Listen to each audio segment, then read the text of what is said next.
Good afternoon, and thank you all for coming to this very important session. We were talking amongst ourselves, and one thing we did notice is that the mainstreaming of this session as one of the first panels right after the main inaugural session, and we are very happy to note that kind of primacy is being given to this topic. I would like to turn to our minister here. You've traveled from education to textiles, which is like traditional manufacturing, and also now you're presiding over the Information and Broadcasting Ministry, which has enormous communicative power, and you are sort of presiding over it and overseeing that. In your experience, as you've gone through all these roles, both as part of the cabinet and in the government, what have been your main takeaways or main experiences in terms of understanding how women are dealing with this question of participation? India's statistic, if you see 27% participation only in the workforce, if that number were to be changed, if we were to increase by 10%, our GDP would go up by double digit. I think previously you've talked about very simple steps like the universal toilet program, right? In terms of keeping back girls in school. What have been your main takeaways in terms of interventions which the government has done? And what do you see using this communicative power which you have through the Information and Broadcasting Ministry in terms of conditioning behaviors? When I got invited to this dialogue series, the first question I asked Samir Saran was, why me again? He said, well, you're a disruptor. And I said, why am I a disruptor?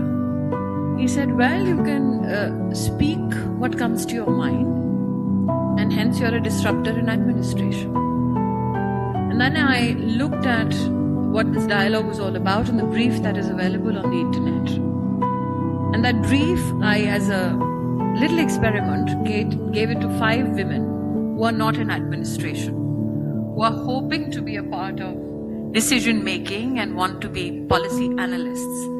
And I told them that read the ORF brief and then tell me what should I say today. The brief that is available online is about justifying why women should have an enhanced role in either administration or policy making.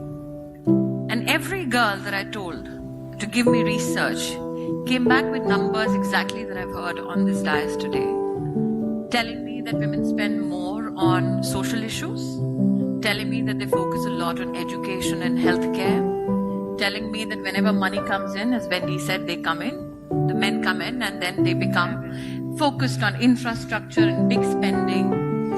But none of the 5 girls told me that women can become the focal point of an economy because they are competent. And I asked them a question in return. I said, have you ever had an opportunity in your entire adult life where you've seen 5 competent men sit on a platform and justify why they have a greater say in things?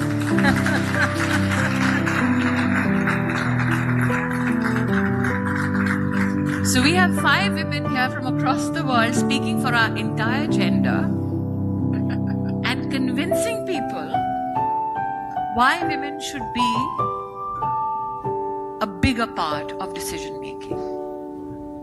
I think that is where the entire inequality stems from. The fact that we have to explain that yes, and do a comparative that I'm as competent as a man. The fact that even in your question to Wendy, you had to say, Wendy, you were a part of a decision making, there was huge data. And you hold her in awe because she could sit there and crunch that data. And I compliment Wendy that she just sidestepped that and she said, this is about power. It is not about data crunching. It is about being in that position and saying, I'm in this position, I speak for this office. So when you speak for that office, what comes? The fact that Gabriela had to say that they had to maneuver a gender issue in G20 speaks a lot. Because the presumption is that these deviations and movements and slide tricks happen only in emerging economies, only in economies which do not look at women as the empowered lot. The fact that at G20 G20 table, Gabriella had to sit and strategize.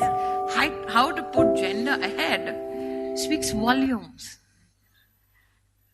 How did the government look at servicing the gender issue? If you're looking at disruptors, the fact today that in this government, the Ministry of Women and Child Welfare has a man equally positioned as a woman to serve the needs of women and children in this country, I think that is a very big administrative disruption. But I don't see that man on this stage today.